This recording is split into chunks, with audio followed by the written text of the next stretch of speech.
Sainte Joséphine Bakhita, 1869-1947.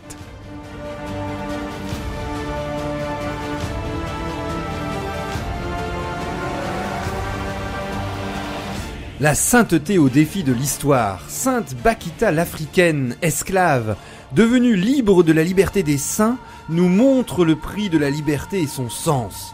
La liberté pour quoi faire, s'interrogeait Georges Bernanos. Sainte Joséphine Bakhita nous répond: nous sommes tous appelés à être libres pour aimer d'un même amour Dieu et nos frères. Elle incarne ainsi toute personne qui découvre Dieu au jour le jour, d'abord comme créateur, puis comme un Dieu proche et finalement comme un père qui l'aime personnellement au point de venir dans notre monde en son Fils pour servir et donner sa vie en rançon pour une multitude. Sainte Joséphine Bakhita, sainte du Soudan, a découvert à travers ce verset de l'évangile de Saint Matthieu que Jésus a été vendu comme elle pour quelques pièces d'argent et qu'il nous libère du véritable esclavage, celui du péché, du mal et de la mort éternelle. Dans ce 3e épisode de votre série Pèlerins de Dieu sur les pas de Sainte Joséphine Bakhita, plongeons ensemble à Schio, dans le nord de l'Italie, de la première moitié du XXe siècle, où notre première sainte du Soudan, devenue religieuse comme fille de Sainte Madeleine de Canossa, va rayonner de l'amour du Christ pendant plus de 50 ans dans son couvent et même au-delà. Pèlerins de Dieu avec Franck Bétoir et le Père Jean-Baptiste Masson sur RCF Nord-de-France.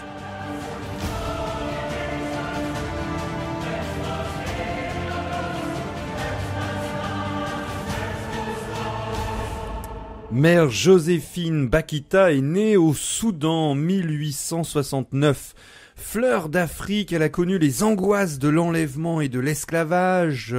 Nous avions raconté tout son récit, son enfance, à partir de 9 ans, enlevée par des esclaves au Soudan. Et elle va s'ouvrir admirablement à la grâce en Italie, grâce à un voyage où elle découvre le Christ, un crucifix qui lui est donné. C'est quasiment le seul objet qu'elle possédait jusqu'à ce jour.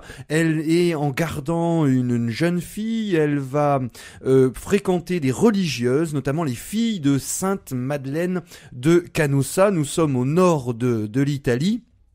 Et là, petit à petit, elle va, après son baptême, devenir, après avoir fait un parcours de catéchuménat pour découvrir ce Dieu qu'elle rencontrait dans son cœur, qu'il a protégé pendant sa jeunesse qui était très difficile, elle découvre que ce Jésus, qui l'aime personnellement, veut quelque chose de particulier pour elle, une vie religieuse.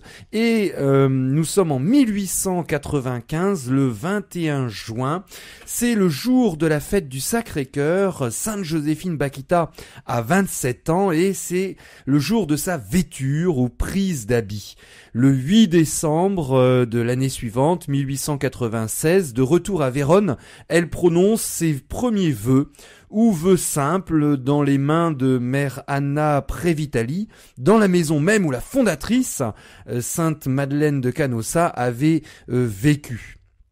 Elle est accueillie dans la petite communauté et en fait les annales de la maison racontent que Sainte Joséphine fut fêtée et très fêtée et que le cardinal Luigi di Canossa, le neveu de Madeleine de Canossa, voulut la recevoir dans son palais.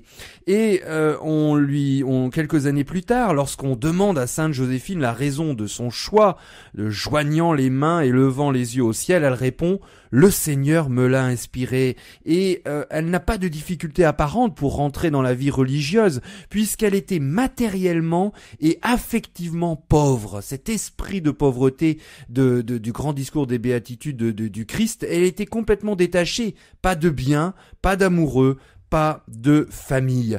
Et on lui demande comment avez-vous fait pour y réussir, et elle ajoute cette réponse déroutante, traduisant sa confiance sans faille dans le Seigneur: à vrai dire, je ne le sais pas, c'est lui qui a tout fait.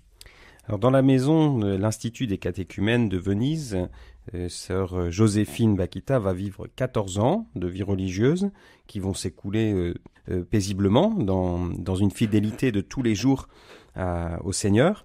Alors elle parle de cette période en ces termes: « J'ai appris chaque jour davantage à apprécier la bonté de Dieu envers moi. Je prie vivement les chères sœurs qui me liront d'offrir un profond tribut de gratitude à la divine providence et de supplier le bon Dieu de me donner la grâce de lui être de plus en plus fidèle. » Alors après 14 ans à l'Institut des catéchumènes de Venise, elle va être transférée en 1902 à la maison de Schio, donc une ville qui se situe entre Vérone et Venise, un peu plus au nord, à une centaine de kilomètres de Venise. Et là, elle va y rester jusqu'à sa mort en 1947. Donc c'est cette 45 ans de vie religieuse, donc au total 59 ans de cette période qui est moins connue de la vie de Joséphine Bakhita, mais qui pour elle est vraiment cette marche vers la sainteté, et dans laquelle on imagine bien il s'est passé énormément de choses. Alors on voit aussi un certain esprit thérésien. Il y a beaucoup de comparaisons qui ont été faites entre Sainte Joséphine Bakhita et Sainte Thérèse, où c'est dans la fidélité au Seigneur dans les petites choses et le grand amour qu'elle met dans le quotidien qu'elle va se singulariser. Alors quand elle arrive à Schio, elle suscite beaucoup de curiosité, donc c'est la mère Moretta, son surnom. Elle suscite de la curiosité du fait de son origine africaine, de sa couleur de peau noire, et les gens passent très vite de cette curiosité à un profond attachement. Elle montre énormément d'amour et de bonté dans son apostolat, avec cet esprit de la fondatrice Madeleine de Canossa qui disait « Il ne faut rien négliger, rien oublier ». Alors il y a des témoignages sur la façon dont elle a vécu, je vous en lis un. « Je me souviens de la charité exquise de mère Bakhita dans son office de cuisinière. Elle prenait soin de tout, mais surtout des sœurs et des enfants, ayant besoin de soins spéciaux ou envoyés à la maison de Schio, pour retrouver des forces lors d'une période de convalescence. » Ou encore un autre témoignage: « Depuis plusieurs années, elle était cuisinière et comme dans d'autres travaux, son amour se manifestait par la délicatesse et la prévenance. » Alors ses services dans le couvent vont être un petit peu perturbés par la Première Guerre mondiale. L'Italie qui s'engage en 1915 et la guerre entraîne son flot de souffrance. C'est la terrible défaite de Caporetto, la déroute italienne le 24 octobre 1917. Nous sommes pas très loin du couvent de Sainte Joséphine Bakhita. Et là, évidemment, elle va s'activer dans un hôpital militaire comme aide infirmière, et en même temps elle va avoir la joie de s'occuper de la sacristie où elle se sent comme chez elle, et on a des témoignages, notamment d'un aumônier militaire, le père Bartolomeo Cesaretti, qui nous explique qu'elle se présentait toujours avec humilité et simplicité. C'était la Madre Moretta, et une de ses occupations était la sacristie. Sa précision et son exactitude dans cette tâche révélaient sa dévotion à l'Eucharistie. Et finalement, elle ne perd jamais son temps. Et on a également un autre témoignage qui nous expliquait que cette sœur ne reste jamais tranquille, et à ses compliments, elle répond promptement: mais Jésus aussi a travaillé.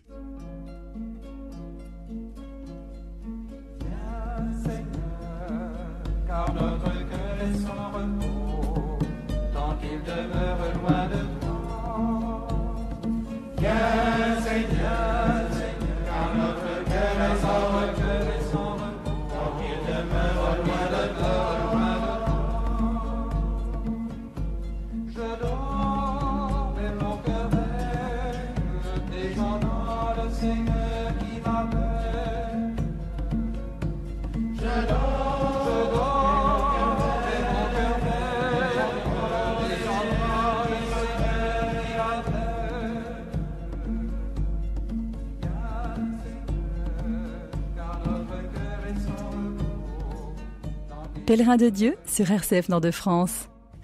Après la Première Guerre mondiale, Joséphine va connaître un épisode difficile. Sainte Joséphine Bakhita, elle contracte une forme de pneumonie bronchique assez grave qu'elle parvient à surmonter, mais c'est le premier affaiblissement de sa santé. Progressivement, elle va connaître d'autres difficultés. et donc elle connaîtra quelques complications et une insuffisance respiratoire qui va se marquer à ce moment-là. Elle n'a encore que 53 ans, mais ça ne l'empêchera pas de vivre jusqu'à 78 ans. Alors après cette maladie, eh bien après les tâches qu'elle a eues d'aide cuisinière et puis de chef de la cuisine, elle est maintenant d'infirmière aussi. Elle est maintenant affectée à la conciergerie. Elle devient portière du couvent. Alors c'est un office extrêmement important. Il faut imaginer cette maison dans laquelle il y a aussi une école, donc l'apostolat principal de cette maison. Il y a un petit hôpital de convalescence pour les enfants malades, une école et puis diverses œuvres menées par les sœurs. Alors la portière, c'est une personne extrêmement importante puisqu'elle donne en quelque sorte le là de la maison, la tonalité d'accueil. Et Sainte Joséphine trouve là un endroit où déployer ses grâces de bonté, d'accueil, de joie. Alors quand les enfants rentrent, beaucoup tout au début étaient effrayés, donc n'avaient jamais vu une soudanaise, et donc il y a des scènes un peu cocasses où les enfants se blottissent contre leur mère, et c'est la gentillesse et la bonté de Bakita qui va faire merveille, et donc elle va très vite devenir la figure, le sourire en quelque sorte de la maison de Schio. Et donc avec sa charité, sa prudence, sa patience, elle arrive à donner le petit mot, la petite attention à chacun, aux enfants, aux adultes qui passent là. Notamment, elle se signale aussi par sa diligence envers les pauvres, comme le disait la fondatrice Sainte Madeleine de Canossa. Vous ne devez jamais faire attendre les pauvres, et elle appliquait avec beaucoup d'amour cette attention que recommandait la fondatrice envers les plus pauvres. Nous sommes en 1927, elle a 58 ans, et le 1er août, Sainte Joséphine Bakita va prononcer ses vœux perpétuels dans la chapelle de la rue Mirano à Venise, et elle se tient dans l'action de grâce. Ces vœux l'engagent définitivement à vivre dans la pauvreté, la chasteté et l'obéissance, ce qu'elle faisait déjà pleinement. Et sa vie va prendre un tournant tout à fait étonnant. Dès quelques années auparavant, en 1910, à la demande de sa supérieure, sœur Margherita Bonotto, on lui demande d'écrire son histoire, qui est tout à fait exceptionnelle, hein, une jeune soudanaise en Italie qui devient religieuse alors qu'elle elle a connu 5 années d'esclavage qui l'ont marquée dans son corps, plus de 140 cicatrices de mauvais traitements. On lui demande d'écrire son histoire, et en septembre 1929, elle va devoir livrer sa vie. Elle fait un retour sur son passé à la déléguée générale de l'association laïque canossienne. Les religieuses de Canossienne avaient également une branche laïque, et Ida Zanolini va écrire à partir des entretiens qu'elle va avoir régulièrement avec Sainte Joséphine Bakita un livre qui va connaître un réel succès, un livre d'entretien où elle livre le souvenir donc de sa jeunesse. On a quelques échos des premières rencontres. Nous sommes en 1930, et alors Sainte Joséphine Bakita, elle est toute gênée de devoir livrer son récit. C'est pas du tout un livre d'entretien où au 21e siècle chacun livre son livre avec tous ses récits en détail pour dévoiler sur la place publique tout ce qui est rangé dans les armoires personnelles. Mais là, au contraire, elle le fait uniquement par obéissance, et on a un très bel échange où la laïque qui va écrire le livre et raconter la vie de Sainte Joséphine Bakita explique que il y avait de la bonté qui transparaissait de son regard voilé de tristesse, et pendant 3 jours nous nous trouvâmes dans ce parloir modeste. J'arrivais toujours anxieuse, elle venait là, c'est Sainte Joséphine Bakita qui arrive, réticente mais ponctuelle, fidèle par obéissance.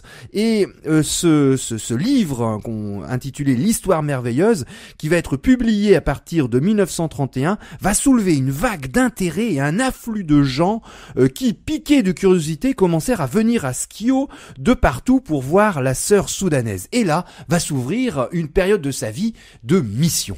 Alors cette mission, on se demandait comment elle pouvait la vivre, comme elle a toujours eu cette aspiration notamment de faire connaître le Seigneur en Afrique, d'où elle venait.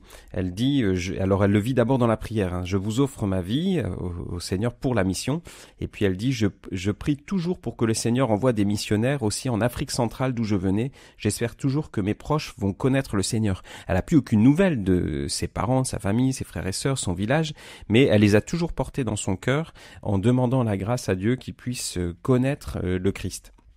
Alors, donc, elle sentait cette vocation d'apôtre, mais dans son couvent, elle était surtout employée à des tâches domestiques. Alors, avec cet intérêt nouveau pour la mission autour des années 1930, eh bien, à partir de 1933, la Mère supérieure désire sensibiliser les Italiens aux missions lointaines, et en Bakita, elle a vraiment la personne indiquée. Et donc, Joséphine va être embauchée dans les campagnes de promotion de la mission, et donc on lui fait écrire son témoignage qui est vendu, et puis il y a un temps donc toujours à deux voix, hein, donc on dit on va vous présenter un témoignage vivant de la mission qui est Joséphine Bakita.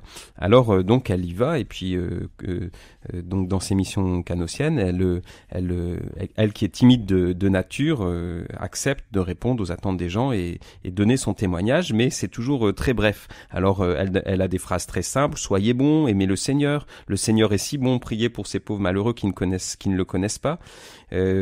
Si vous saviez quelle grâce c'est de connaître le bon Dieu, une grâce infinie, voyez la grâce qu'il m'a faite. Donc elle témoigne de sa joie de connaître Dieu, et puis elle a du mal à aller au-delà, et donc ça lui arrive aussi de descendre de la scène après avoir fait un signe de croix pour conclure sa prise de parole, et donc on lui reproche de pas parler assez. Alors elle s'en excuse avec humilité en remerciant Dieu de la grâce qu'il lui fait de témoigner, mais elle dit plus tard, elle a toute la difficulté qu'elle a eue d'oser parler ainsi. Parlant de mon activité, dit-elle, de propagande missionnaire, beaucoup ont pensé que ces tournées m'amusaient. Au lieu de cela, c'était un martyre pour moi. Où j'allais, ils m'aimaient tous, mais je craignais pour mon âme parce que j'étais toujours comme une vedette au milieu de nombreuses personnes. C'était une distraction du Seigneur. Je me sentais trop aimé, trop choyé, je me sentais en danger. Si quelqu'un croyait voir une femme sainte en moi, il aurait été amusé. Moi, pauvre femme, qui ne savais même pas parler, que pouvais-je faire ?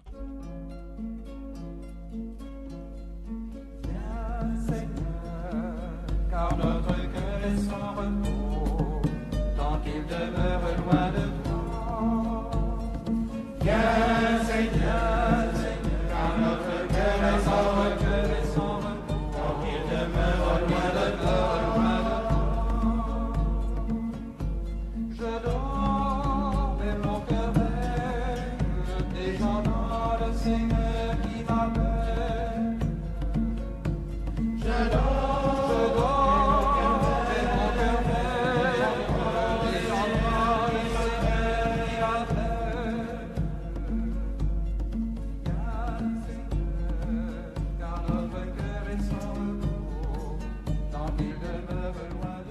Pèlerin de Dieu sur RCF Nord-de-France. Nous retrouvons Sainte Joséphine Bakita, qui a déjà vécu la Première Guerre mondiale et qui va subir avec son couvent dans la ville de Schio. Nous sommes à une quarantaine de kilomètres à vol d'oiseau de la grande ville du nord de l'Italie, Vérone, qui va être l'une des cités les plus bombardées lors de la reconquête pendant la Deuxième Guerre mondiale. L'Italie fasciste qui est l'allié de Hitler, l'Allemagne d'Hitler, et après un débarquement en Afrique du Nord, les Alliés font la reconquête, remontent toute l'Italie, et donc la ville de Schio va se trouver sur la trajectoire des gros bombardiers alliés qui vont faire beaucoup de dégâts. Et là, c'est à chaque alerte la course vers les abris. Chacun essaie de se sauver, hormis Sainte Joséphine. Même si on l'appelait, elle ne bougeait pas.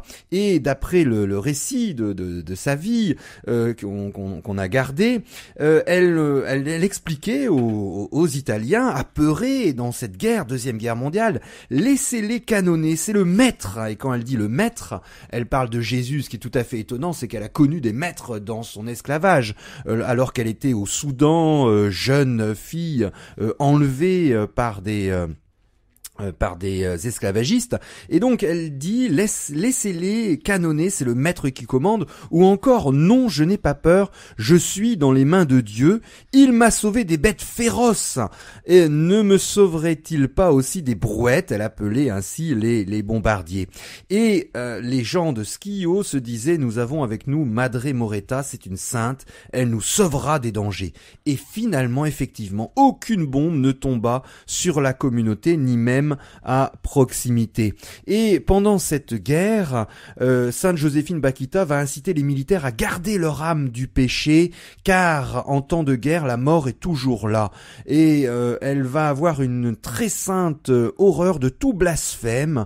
Quand elle entendait jurer en vain le nom de Dieu, elle était très en colère, et ceux qui juraient ainsi lui faisaient horreur. Dernier élément, en 1942, pendant cette guerre, une chute accidentelle va l'obliger à marcher avec une canne. Alors la confiance qu'elle montrait à Dieu sous les bombes de la Deuxième Guerre mondiale, elle la manifestera également après la guerre et dans les 2 dernières années de sa vie jusqu'en 1947, dans sa maladie. Donc là, sa santé, à partir de 1943, son jubilé commence à se dégrader assez fortement. Et donc ces 4 années de 43 à 47 qui vont être particulièrement difficiles sur le plan de la santé. En 45, elle a désormais besoin d'un fauteuil roulant, donc après la canne c'est le fauteuil, et puis il y a sa bronchite asthmatique suite à l'épisode dont on a parlé précédemment dans l'émission. L'arthrite, la synovie, les bronchiasis, donc elle a toute une liste de maladies et donc elle ne se plaint jamais. Elle manifeste son abandon à la volonté de Dieu comme le veut le paron. Donc dans le dialecte vénitien, on parle du patron en disant le paron, comme le veut le paron, c'est lui qui commande, il est le maître. Et donc elle s'offre à lui, sans se plaindre, en manifestant beaucoup d'amour.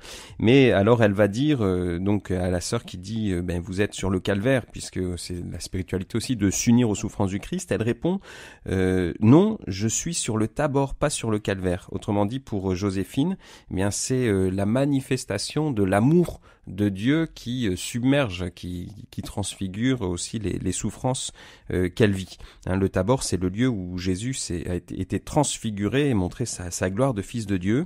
Donc elle fait cette expérience d'une lumière intérieure éblouissante à travers les difficultés et les maladies qu'elle traverse.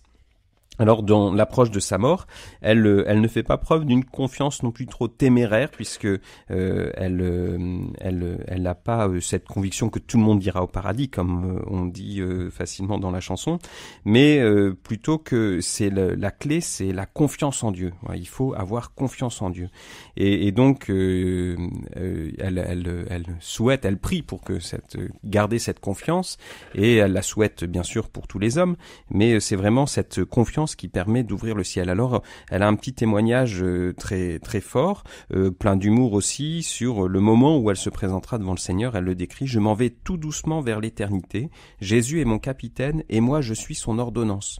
Je m'en vais avec 2 valises. L'une contient mes péchés, l'autre, bien plus lourde, les mérites infinis de Jésus-Christ. Que ferai-je devant le tribunal de Dieu ? Je couvrirai ma vilaine valise pleine de péchés avec les mérites de la Vierge Marie, puis j'ouvrirai l'autre et je présenterai les mérites de Jésus et je dirai au Père éternel: maintenant, jugez selon ce que vous voyez, je suis bien certaine de ne pas être renvoyée. Au moment de sa mort, sur son lit de mort, elle s'exclame Madonna, Madonna, elle appelle la Vierge Marie, lui revient énormément de souvenirs de son enfance. Elle ressort des phrases de ses souvenirs de petite enfance, alors qu'elle est dans son village où elle obéit les 4 rachats qu'elle a vécu donc comme esclave, et puis c'est finalement une mort dans les mains de Dieu, se remettant à Notre-Dame. Elle s'exclame avec joie: comme je suis heureuse, Madonna, Madonna. Ce sont ses dernières paroles. Nous sommes le 8 février 1947, elle a 78 ans et dans sa maison de Schio, entourée de la communauté en pleurs et en prières, la foule accourt rapidement, le corps de Bakita va rester intact pendant 3 jours puis plusieurs dizaines d'années. On va ouvrir le procès de béatification, elle est proclamée bienheureuse le 17 mai 1992 et finalement le dimanche en octobre 2000, Saint Jean-Paul II la canonise au cours d'une messe solennelle et on peut garder, pour terminer cette émission, cette promesse faite de son vivant, de Sainte Joséphine Bakita. Si le Seigneur me le permet, j'enverrai du paradis toutes les grâces que je pourrai pour le salut des âmes.